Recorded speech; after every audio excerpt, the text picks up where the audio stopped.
Friends, welcome to another episode of the Sports Card Dad. We've got some big news coming out of GameStop.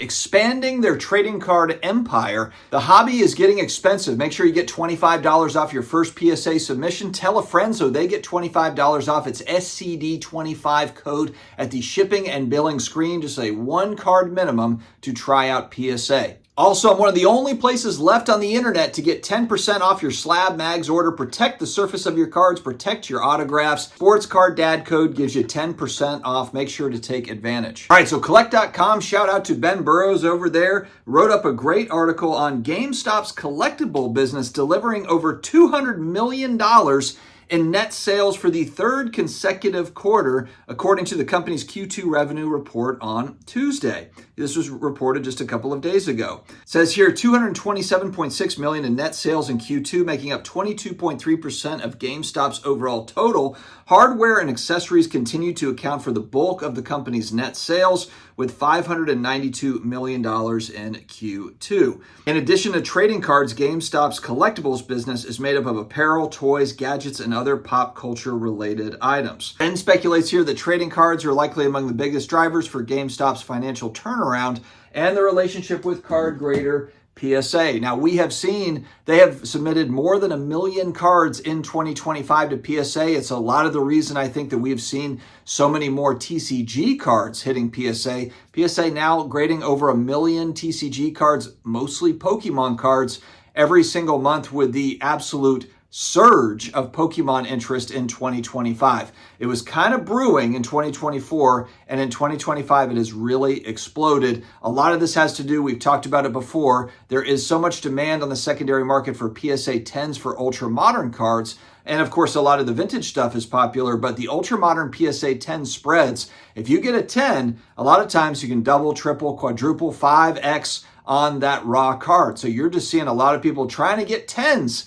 in there over at PSA.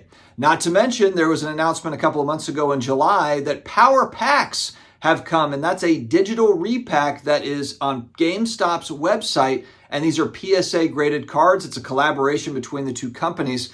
The repack industry is the hottest in the sports card industry as a whole. It's hundreds of millions of dollars every month in sales it's turning into, especially when you couple in physical repacks. We're talking maybe $1 billion a month if we're looking at the grand total of repack sales. It is up there. So GameStop has successfully transformed their business from just selling games, and now they are selling trading cards. They're turning into a card shop.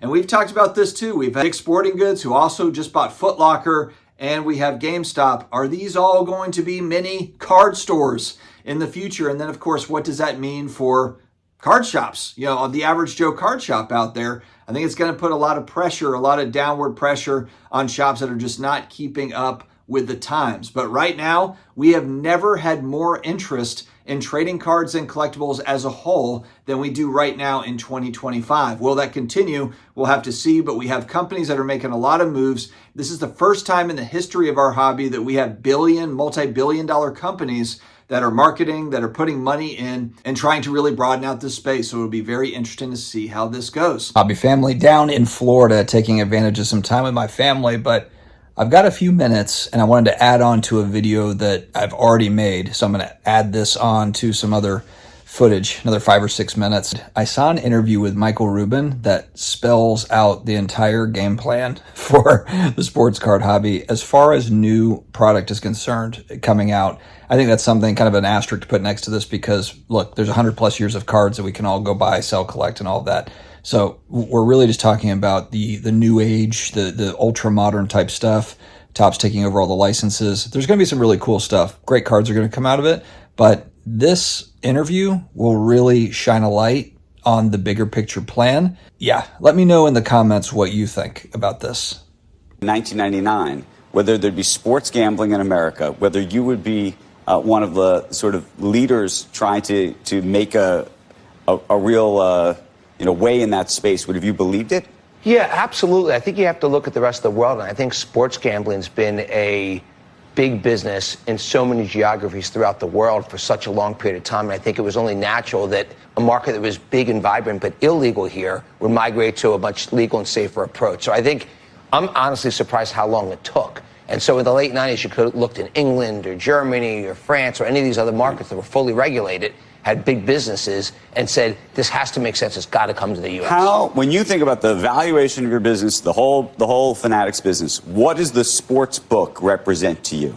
Yeah, I think it represents a pretty meaningful part of our growth. I'll tell you, I just realized when I walked in here today, it's a 2-year anniversary from when we started taking bets. And we're now the 3rd largest player in the sports market in the U.S. We're the fastest growing sports book in the U.S. And it's really because we have a better value proposition and it's working. Last night I went to a friend's tequila launch, and 2 different people came up to me and said, hey, thanks for what you did with creating fair play. Fair play is a policy where if your player gets injured in the first, it used to be the first quarter, now it's the first half of the game, we take them out of the player prop. And so hundreds of thousands of bets that would have lost, people actually won as a result of that. Right. By the way, we had one last week where it cost us $1.5 million, but it's the right thing to do to kind of give that insurance. And nobody else does that? Now competitors are copying us. By the way, DraftKings, Jason's a good friend of mine. Yeah. They copied us. Okay, other companies are copying us. You guys are the fastest growing. Where are you? That's because you started from zero. You started from zero. Where are you just in terms of like raw numbers? How soon before you? 3, right? Yeah, we're number 3, but we have about 8. Look, FanDuel, DraftKings, absolute leaders. They've built incredible businesses. They're both really well run, and they each have about 35% of the market. Okay. We have 8% of the market, but we had 4% a year ago and 0 the year before. So we're definitely the fastest growing. Are you taking from either of them? I think we're taking from everybody. Look, they have great businesses. I think some of the small competitors have been easier to take from. But we went out and said, how do we make this better for sports bettors? And just our value prop, we had a lot of thought went into this. How do we do something that's different and better? And so instead of spending money in advertising, let's give it. I was going to say, the customer acquisition costs have always been like this big killer, but you think you can acquire more customers without spending on marketing? Well, our customer acquisition cost is definitely less than a DraftKings or FanDuel. And the reason is every time you bet with Fanatics, whether you win or lose, we give you fan cash that you can then make other bets with. You can get merchandise, you can get trading cards. That's what I was going to say. Tying it all together, do you find those synergies make it a much stickier place? How do you play with that? How do you use that? Much stickier, resonating really well. Look, we're going to give out $1 billion of fan cash next year to bettors. So okay, do you count that as customer acquisition cost when you do that? I think we run a little bit of a lower margin, but I think we can make it up in volume and doing the right thing. So your customer acquisition cost is lower, but you're spending that money in other ways and other places. Absolutely. Our customer acquisition cost is lower for sure, okay, than a FanDuel or DraftKings. And we also have a lot of brand marketing for Fanatics that we have from the commerce business, from the collectibles business. And so I think when we have 120 million customers, and more than 50% of those customers, they know about the sportsbook. A lot of those customers use the sportsbook. I used some of your fan cash the other on Monday night, and I won, but it's rare. Because what you have to do is, when you have normal a balance, you bet $10, and you get the 10 back, and you make $30. When you do fan cash, all you get are your winnings. So most of the time you don't win, so the fan cash is not, it goes away. But it was a genius invention by Matt King, the CEO of our gaming business, who used to run FanDuel before he came to us.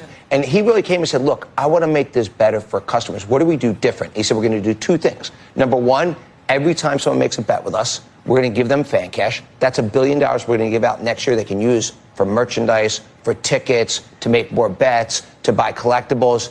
That's really resonating well. Again, win or lose, you get the fan cash. Number 2, this fair play, which is kind of like this free insurance. And that value prop is what's resonated so well. So that's really driven the growth of our gaming. And therefore, it should be this massively profitable, crazy, over-the-top industry that just prints cash. And I think part of it is the acquisition cost. Part of it is the competition.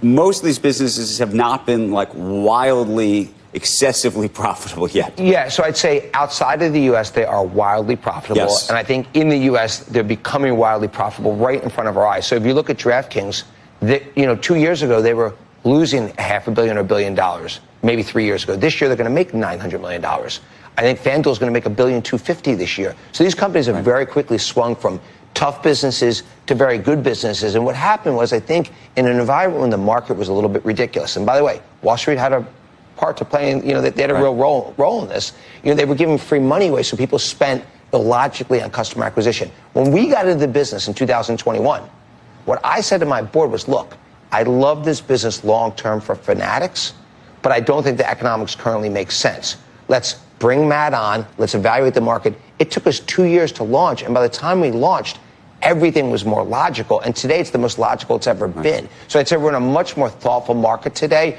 but the market is still just getting going. In terms of what you are going to spend that may cut into your margins to do things to win fan loyalty, to bring them back, is that a constant, or is there a point where you can ease up on some of that? Because the thought with the customer acquisition cost is it would eventually go down. You would have people, you would buy loyalty, but it's a really tough, competitive market. Sure. So the way to think about that is hold rate. How much do you keep from a customer? And I think if you look at a Flutter or a FanDuel, they could hold in the U.S., 13 to 14%. At DraftKings might hold 12%. Today we're at 10%. Maybe structurally we're always 100 basis points or 200 basis points lower.